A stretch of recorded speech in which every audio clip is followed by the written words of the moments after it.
Unha paisaxe non se pode comprender como fondo do teatro, como o fondo das decoracións que se poden poñer neste escenario inmóvil. A paisaxe hai que sentila como algo que vive, como algo que evoluciona, como algo que se desenrola, e que se está facendo e que nunca se fai por completo. É, sinceramente, a historia en loita co medio ambiente, o home afirmándose na natureza, pois a paisaxe é, sen que tentemos matalo ao querer definilo, o rostro da natureza animada pola alma da historia. Este documental realízase na honra do patriarca das letras galegas, don Ramón Otero Pedrallo, para transmitirlle á cidadanía a súa paixón pola nosa xeografía. É un proxecto divulgativo que con ficcións noveladas e con entrevistas incide na realidade cultural, social, literaria e xurídica do desexo de don Ramón, o dereito á paisaxe.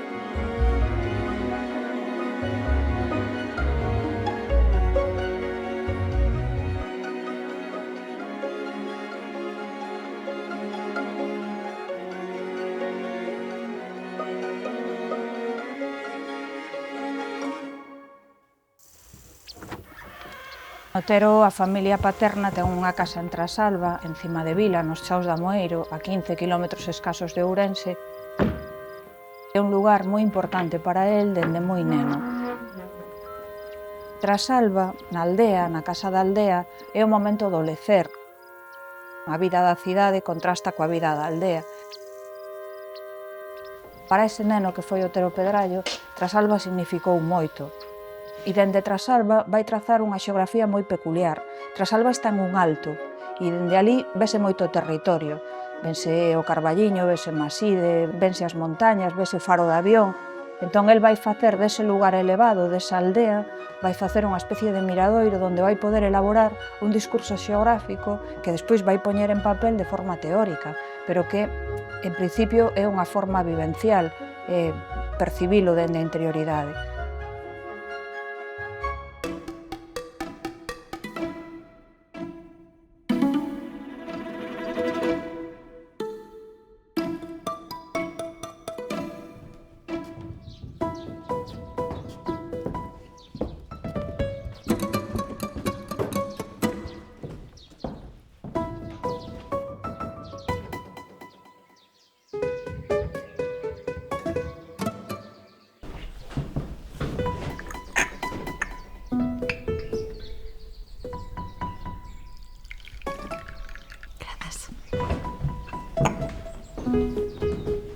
Así me gusta, eh? Ti segue estudiando, que o saber é o que ninguén che pode quitar. Lembra, quen aprende nunca camiña só. Come. Otero Pedrallo tiña unha dependencia total de súa nai.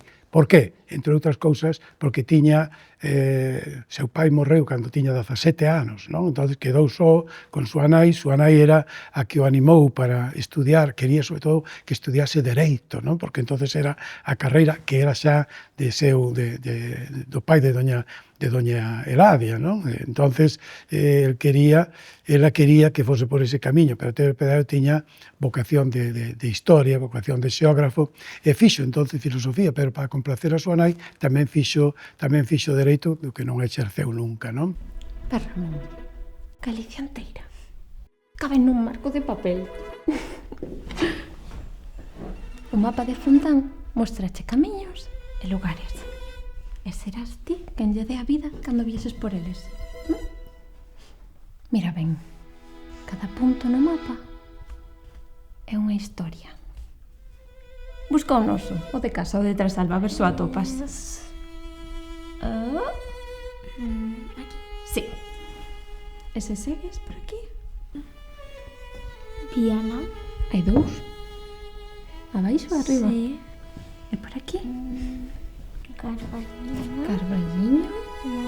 Na bella casa familiar de Cima de Vila, Este. descubrín o poder da paisaxe.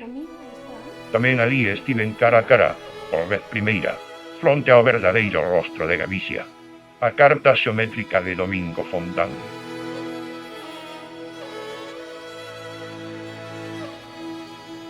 subido a unha cadeira ou a mesa, seguía o rostro dun río o ondear ascendente dunha rexión de chaos e outeiros.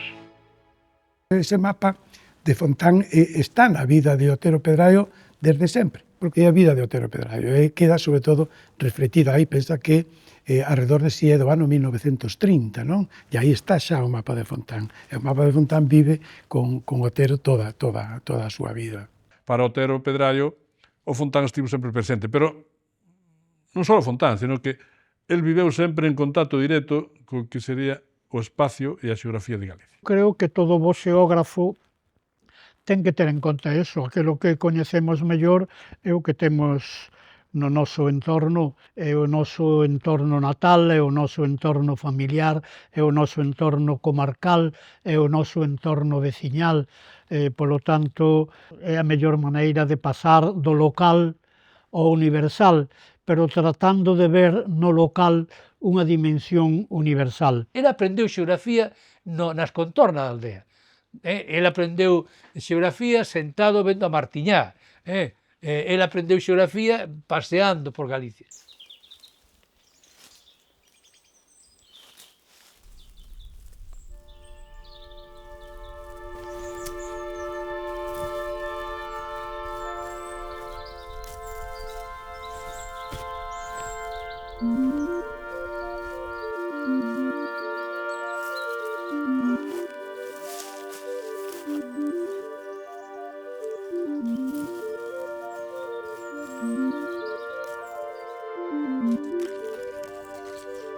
Hai un profesor que o marca moito, que se chamaba Eduardo Moreno López, era profesor de xeografía, e el vai empatizar enseguida. O neno que era Otero Pedraio, pois fai que Eduardo Moreno sexa un dos seus profesores predilectos. E esa relación profesor-alumno fixo que fose dende moi pequeno, dende moi pronto, un home preocupado pola xeografía e pola paisaxe.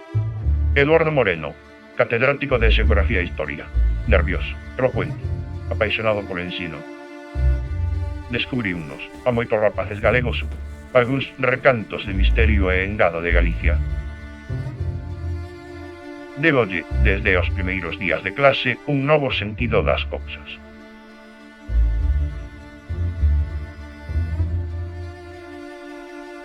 Eduardo Moreno foi efectivamente un profesor de Otero, atribueulle moita da súa vocación pola xeografía e máis tamén pola historia, pero Eduardo Moreno foi fundamental para encauzar a súa vocación por a xeografía.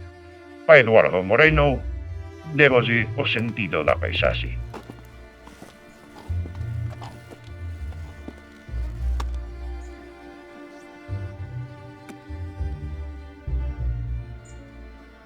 Eduardo Moreno López levábaos de excursión xa no instituto, que era algo pouco frecuente a comezos de século, entón o neno disfruta moitísimo das saídas a Celanova, a Ribadavia, a San Pedro de Rocas.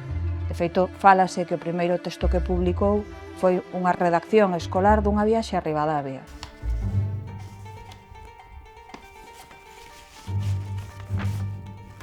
Otero Pedraio é un home erudito que leía de todo. Que influiu máis? Pois a xeografía descriptiva, a xeografía máis que influir, que non é a palabra correcta, o que tuvo un achegamento maior a aquelas obras típicas, o Cosmos de Humboldt ou a xeografía de Vidal de la Blas, que, xa digo, eran xeografías moi descriptivas. El tivo mestres na propia universidade, pero sobre todo tivo mestres a través de lecturas, a través de Eliseu Reclus ou de Vidal de la Blas. Xa dicen dos xeógrafos que deben rexirse polo principio de que pouco plato e moito zapato. E, por tanto, un xeógrafo debe estar non sentado nun despacho, non sentado nun comedor, sino que debe estar constantemente viaxando. Sí, bueno, el foi profesor primeiro de ensino medio, tardou bastante porque pasou 14 invernos en Madrid e non sempre estudando, pero finalmente foi profesor de Xeografía e Historia realmente desde o principio dos anos 20 hasta a Guerra Civil. Despois, como saben, foi apartado e só recuperou no ano 47-48, recuperou o seu status como profesor. E foi naquela altura cando el retomou tamén a idea que xa se lle ocurrira antes da guerra de opositar a unha cátedra de universidade.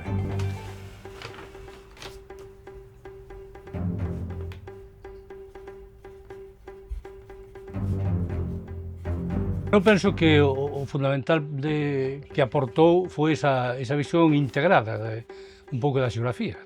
Frente a unha visión moi descriptiva que dominaba na xeografía daquelas épocas, el decatouse de cousas que non aparecían nos libros, non? El, cando analizaba xeográficamente un territorio, fixábase nos elementos constituídos do territorio.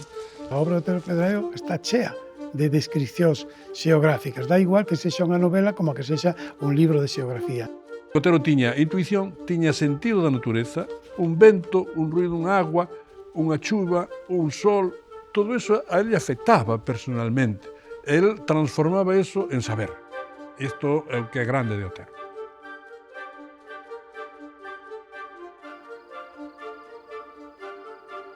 Pero atrevo-me a facer a afirmación que non hai ningún país que teña unha guía como a Guía de Galicia. Resulta que leendo a Guía de Galicia desde 1926, don Ramón Otero Pedrayo, que é un poeta da xeografía e, polo tanto, un poeta da paisaxe, naturalmente, cando fala do territorio, cando fala dun accidente, cando fala do Miño, cando fala da Serra de Martiñá, cando fala dos Chaus de Armoeiro, fale do que fale de calquera das terras, das moitas terras de Galicia, aparece o ser humano.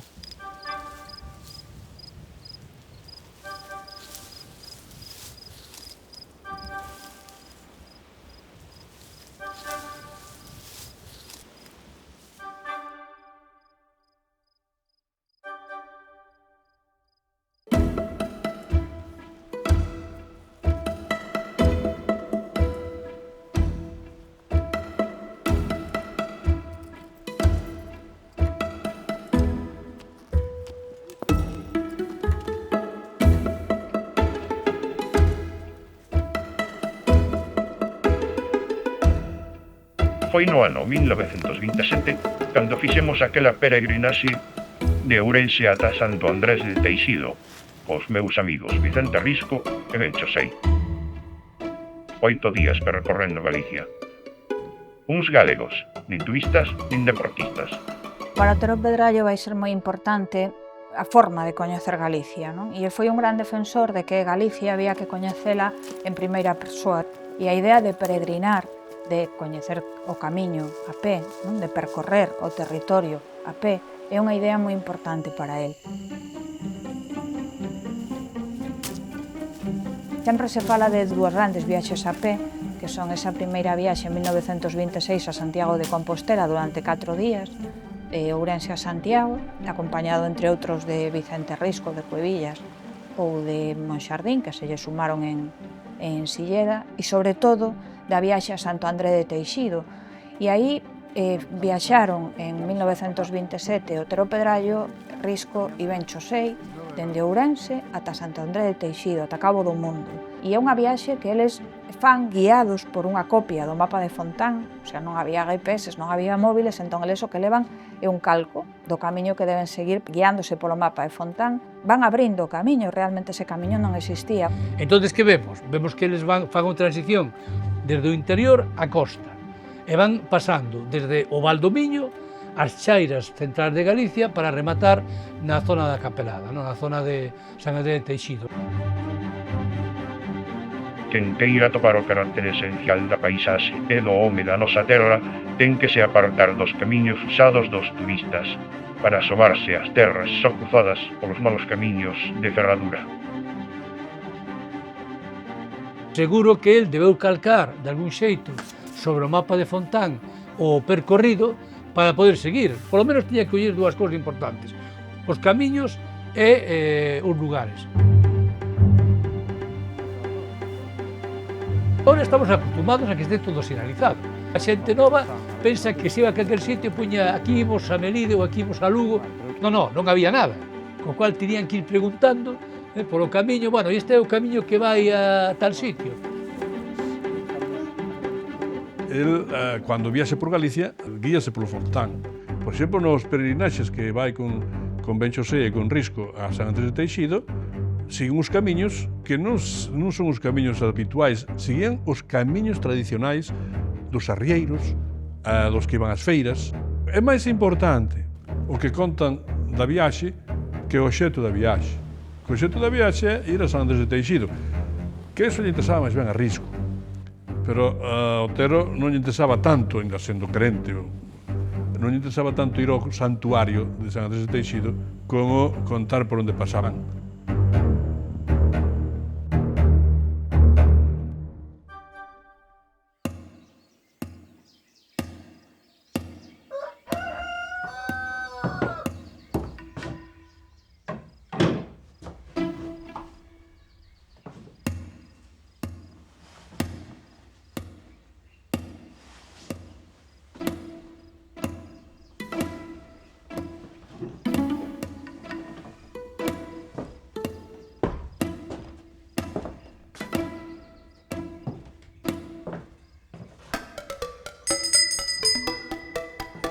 Calquera persoa que visite Trasalba ou os Chaos de Amoiro comprende enseguida que é moi fácil namorar da paisaxe dende ali, non? Unha terra moi fermosa e xeográficamente moi peculiar. Supoño que esa vivencia íntima, non? Esa vivencia dun home tan sensitivo como foi Otero Pedrallo, pois fixo que non puidese concebir a xeografía de outra forma que non fose mesturándoa cos sentimentos, cos sentidos. El levaba a paisaxe dentro. Non concebía o mundo sin a paisaxe e, polo tanto, cando lle escribe o antropólogo Pires de Lima, que vive no norte de Portugal, pois recorda perfectamente por que lle cita a él a Serra da Martiñá, porque un día que veu a Trasalba a visitalo, seguramente lle fixo un canto desde ali a Serra da Martiñá. Otero Pedrallo da súa solaina o que está vendo é cara ao noroeste ve a Serra da Martiñá. Cando mira cara ao oeste ve en primeiro termo as terras que levan ao Val de Barbantiño e ao fondo as terras de San Amaro que é unha chaira. Pero se mira un poquinho cara ao sudoeste o que está vendo é o Coto Novelle, que debaixo do Coto Novelle está o Val do Río Miño. Entón ele está vendo, digamos, paisaxes distintas de montaña, na zona de Martiñá, paisaxes de val, que é Barbantiño e Miño, e tamén como un elemento singular o Coto Novelle. Pero cando el baixa cara a Ourense, desde ali está vendo xa a Ribeira. E en frente está vendo as terras de Feá, e máis alá toda a zona da Chara de Cartelle, que non levaría hasta a fronteira con Portugal. O sea que é un privilexiado. Sempre ten unha referencia ou a paisaxe de Trasalba ou de Amoeiro, di neste momento están cantando os merlos por primeira vez, neste momento están caíndo as primeiras castañas dos ourizos do noso souto, porque vive a paisaxe. Eu teño unha referencia de Otero Pedrallo a súa visión da xeografía desde Trasalba. A primeira delas é a acuñación do término Boca Ribeira, que Boca Ribeira é aquilo que hai en Trasalba, porque ali hai unha perspectiva non só xeográfica, non é só a perspectiva de ver unha paisaxe, é unha perspectiva histórica detrás desa paisaxe. Ali está o castro de Santocado, que se ve desde ali. Ali está o Monte Novelle. Esa perspectiva, esa é a Boca Ribeira de Otero Pedrallo. Non necesita que defina o termo, basta con chegar ali e velo. Que é Boca Ribeira? Ven aquí e veo. Nomenclatura local. Os galegos non debemos esquecelo. Couto, Outeiro, Corvo, Penascada, Regueira, Quebrada, Facho, Con, Lama, Seara, Chao, Gáldara, Fonticeira, Pena e tantos outros non teñen sustitución posible. En calquera texto de Otero Pedrallo podese ver como el recrea o vocabulario, ás veces mesmo inventa. Entón hai termos moi importantes en xeografía, que incluso se fala de que son creacións del, como por exemplo a idea de Boca Ribeira. A parte que máis me atrae do Otero Pedrallo foi o tema da paisaxe, non? Como el se decatou de a importancia que tiña a paisaxe para entender un territorio. O concepto máis xeográfico que emprega é Boca Ribeira. E ese non sei se el o escoitou ou se el o inventou. O caso que el lle deu visibilidade. Outro termo, por exemplo, moi importante na xeografía outeriana, que probablemente sexa, se non creación, si recreación del, é o termo de valar. Otero Pedrallo fala do devalar das montañas e dos vales, do movimento das mareas, dos ríos e o mar, non? Esa idea de ir e vir, a que, bueno, el vai utilizar esa palabra tamén para titular unha das súas novelas máis coñecidas, que é De Valar. El dase conta moi pronto, non? Que a aldea é a unidade principal en Galicia, que hai moitas aldeas, naquel momento a maior parte da xente vivía na aldea e a vida na aldea estaba pouco estudada e, dende logo, pouco reflexionada.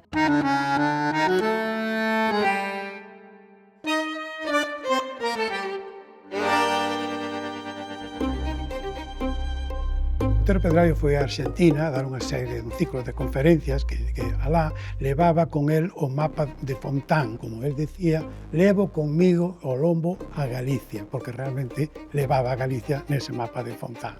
Todo o mundo lembra aquela conferencia que proferiu no Centro Galego de Buenos Aires. Unha velliña vai levando o seu dedo por derriba de algúns pequenos accidentes xeográficos e ali está o seu lugar, ali está a súa parroquia, ali está a figueiriña que aquela mulleriña plantou.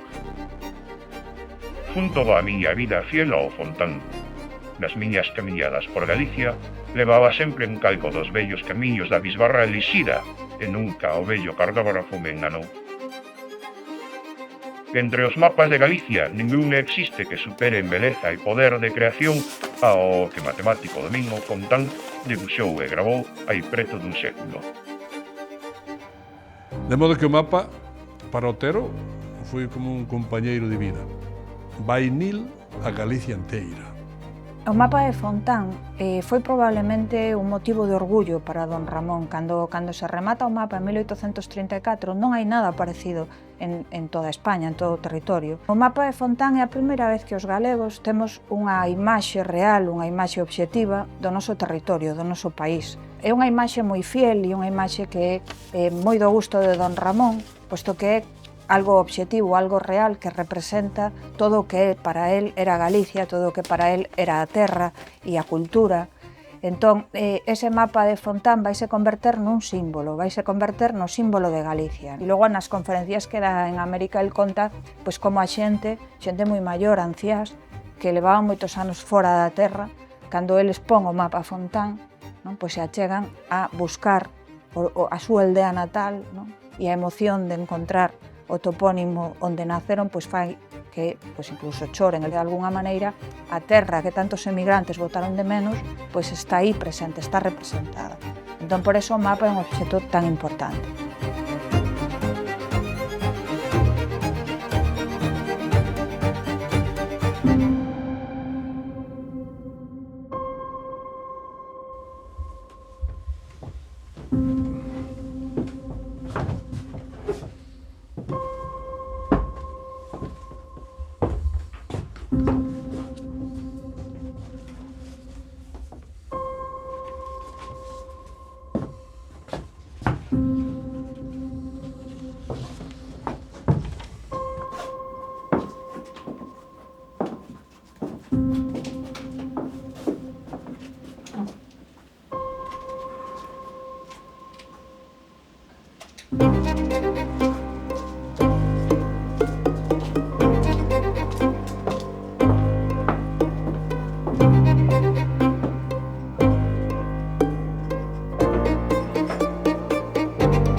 Gañei a Cátedra de Xeografía en Santiago. Vou á Universidade un pouco vello, mais con ledicia. Va ser pouco tempo. Terei que aproveitalo en froitos de outono. Con 52 anos, a cada cátedra da Universidade de Santiago, onde ensina durante 8 anos con unha ilusión enorme, non? El pasou aquí en Santiago os 8 anos máis ditosos da súa vida. Foi un profesor atípico, non anómalo, atípico, porque era un profesor que falaba para encandilar. Tiña unha virtude nese punto, como profesor de xeografía, e que era capaz de vincular un aspecto xeográfico coa literatura, coa historia, co pensamento, con autores clásicos, tiña un saber enciclopédico e moita boa formación. A súa chegada a Santiago foi moi importante. Realmente, eu que sei de Otero Pedraio como profesor é o que me contaba Río Barxe, que fora discípulo dele. Falaba e falaba e falaba e falaba e explicaba, e así unha clase tan outra. Entón empezaba a falar de, eu que sei, dos Alpes, e seguro que falaría de literatura, de filosofía. Era un erudito.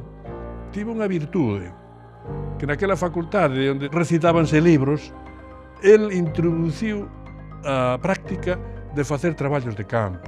Volvemos ao zapato, traballos de campo sobre comarcas de Galicia. Na primavera do ano 1950 eu estudaba na Universidade de Madrid, segundo curso na Facultade de Filosofía e Letras. Eu era un aprendiz de todo. E aos 10 ou 12 minutos de oír falar ao Otero Pedrallo, a quen eu nunca oíra e nunca vira, eu quedei pasmado. O momento, digamos, sublime do meu engallolamento foi cando el citou uns hexámetros de Homero. Eu dixen, a xeografía é outra cousa. A xeografía é tamén poesía, é tamén paisaxe, é tamén literatura, é tamén historia.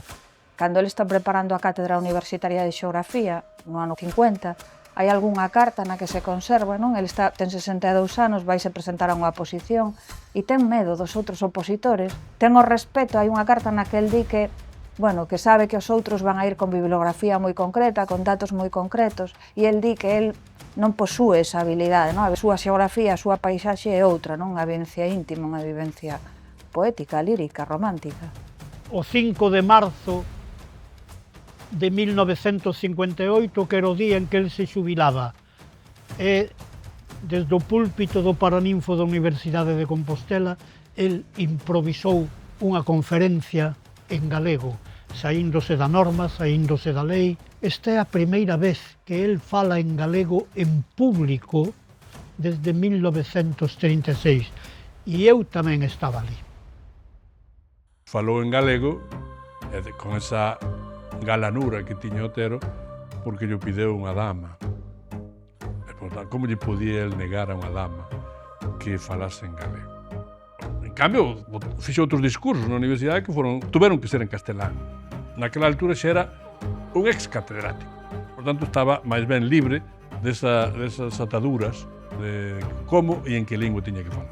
El estaba realmente dolorido, non? Polo feito de que con 70 anos tivera que abandonar a docencia, porque esa era a súa ilusión, non?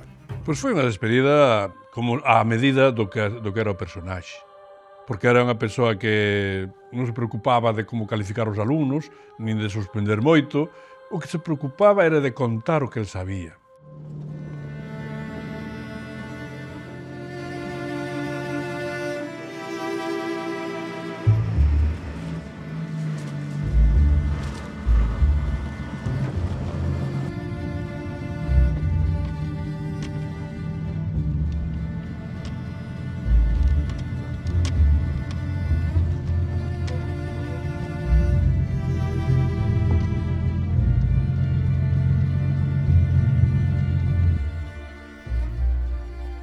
Viviu unha longa vida que por momentos foi moi feliz, pero que, sobre todo ao final, nos últimos meses, no último ano, el definíase a sí mesmo como un vencido da vida, non? Dicía, son a fantasma do século XIX. Otero Pedrallo foi sempre un poeta da paisaxe, foi un poeta da xeografía, e soubo levar o ánimo de calquera lector, por pouco atento que fose, que a xeografía, que o territorio onde vive o ser humano é un territorio que ten que respirar a humanidade.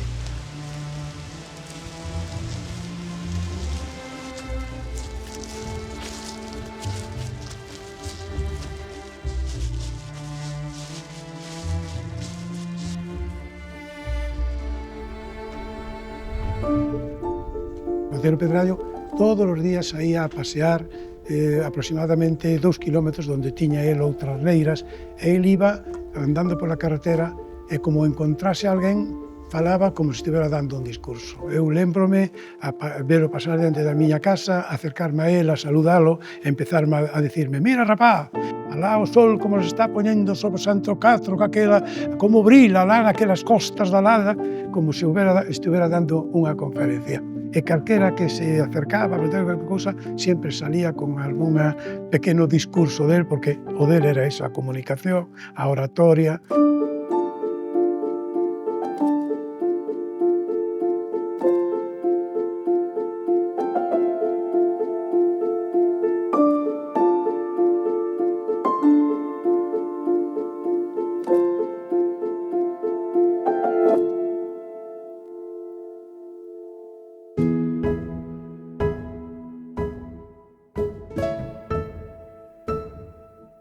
Cando naceu Otero Pedraio plantaron con el un arboliño, desgraciadamente derrubou no temporal que houve no ano 1972 e ese árbol el sempre chamaba o Irmandiño e de feito escribiu un conto titulado O meu irmão. Este árbol ten algo de valor espiritual extraordinario, non? Porque cando caeu esta árbore, os amigos de Otero Pedraio, sin dicirlle a él nada, convertiron en madeira, gardouse entonces nunha fábrica esperando pois para a morte de Otero Pedraio, para meter a Otero Pedraio dentro do seu irmandiño e enterrar os dous xuntos. Otero Pedraio foi enterrado con o seu irmán no cementerio de Ourense. É unha historia material, pero tamén ao mesmo tempo espiritual, non? De esa relación de Otero Pedraio que a terra. Está enterrado, digamos, no árbol que naceu con el, o seu irmán, está enterrado ca terra de Trasalba, ca terra de Argentina e incluso, se non estou equivocado, tamén de Cataluña.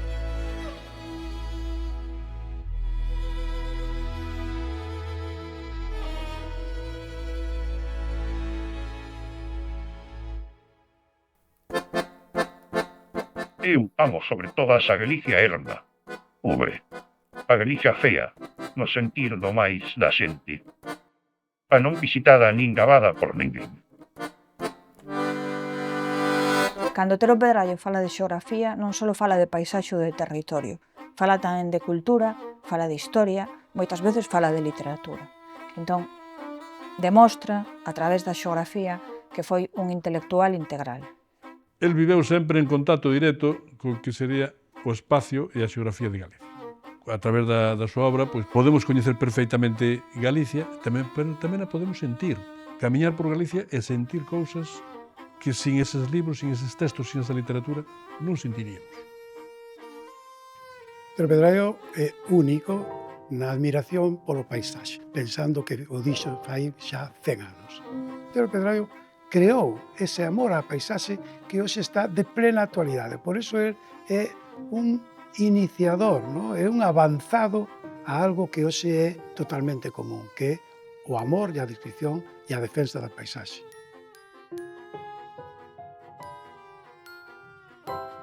A principal aportación de Otero Pedraio como xeógrafo é o estudo da paisaxe, a comprensión da paisaxe e a defensa da paisaxe. Parece magnífico a idea que me puxo de Boca Ribeira como un tipo específico de paisaxe único realmente en Galicia e eu creo que único en moitos lugares. O legado de Otero Pedraio como xeógrafo é un legado singular, porque cando ele empezou a facer xeografía, esa mistura de literatura, de poesía, de paisaxe, de xeografía e de historia é o que fixo cun talento extraordinario e cunha extraordinaria sensibilidade sempre desde os anos 30 ao último ano da súa vida, don Ramón Otero Pedraio.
noso documental cumpliu co seu obxectivo final.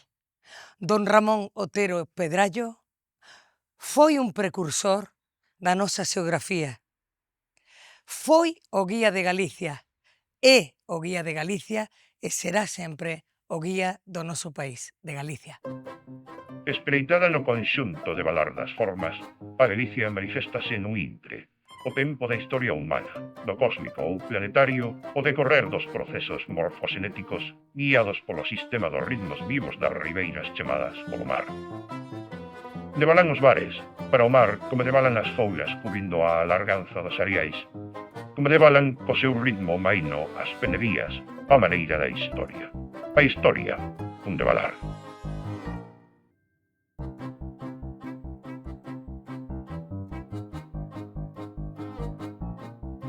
Pois aquí neste entorno maravilloso da Casa Museo Otero Pedrallo tiven a fortuna de visitalo en moitas ocasións e nunha delas acababa de saír a súa edición do libro Arredor de sí que me dedicou con estas fermosas palabras que gardo como un relicario. Para Xosé Eduardo López Pereira, xoven humanista de Trasalba, estudante e ben logo doutor de Salamanca, lembranzas do seu vello e decimonónico amigo Ramón Otero Pedrallo. Trasalba, sábado de gloria de 1971. O que significou esta obra na cultura galega, na literatura galega, é de todos ben coñecido.